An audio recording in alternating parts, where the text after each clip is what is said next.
Өте жұмсақ, үлпілдек, творожный начинкасымен өте оңай, өте дәмді. Жасап көріңіздер. Қыздар, мен сіздермен бір секретпен бөлісіп кетейін. Ең бірінші біз начинкасын дайындайтын боламыз, пирогты емес. Себебі егерде біз пирогты бірінші жасап қоятын болсақ, ол воздушности кетіп қалып, пирогымыз дұрыс көтерілмей қалады. Сондықтан ең бірінші начинканы дайындайтын боламын. Сүзбеге ең алдымен қант қосатын боламын, одан кейін жұмыртқа. Ендігі кезекте мен қаймақ қосатын боламын. Кез келген қаймақ жарайды.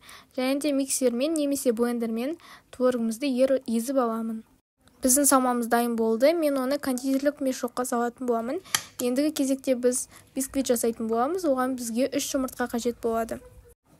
Ендігі кезекте мен жұмыртқаға қант қосатын боламын. Мен висы қолданамын. Сіздер висы емес, көз мөлшерімен де жасай берсеңіздер болады.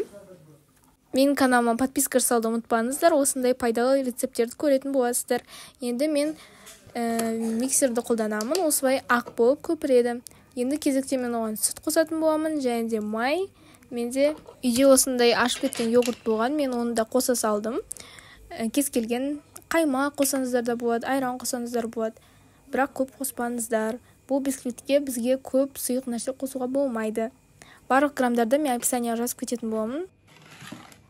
Майымызды қосып болғаннан кейін венчикпен ақырын араластыратын боламыз, астынан төменге.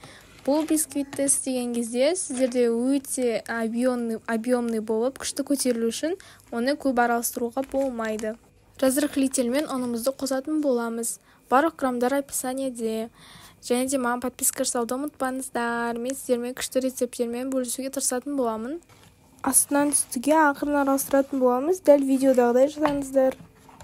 Формамызға алдын ала май жақ қоямыз, және де тестамызды құятын боламыз. Енді біз бағана салмасын дайындап қойған болатынбыз. Оны біз осылай узормен жасайтын боламыз. Мен узорды әдемі қылып істегім келді, бірақ істей алмадым өкінішке орай. Бірақ узор бізде дәмге ешқандай әсер етпейді. Дәмі өте күшті болып шықты, үлпілдек, жұмсақ, нежный болып шықты. Егер де сіздер қонақтарға жасайтын болсаңыздар, әдемілеп жасасаңыздар болады. Духовкаға 180 градусқа 30 минутқа қоятын боламыз. Қыздар, мен рецептмен жасап көріңіздер, және комментарий жазып кетіңіздер, қалай шыққанын.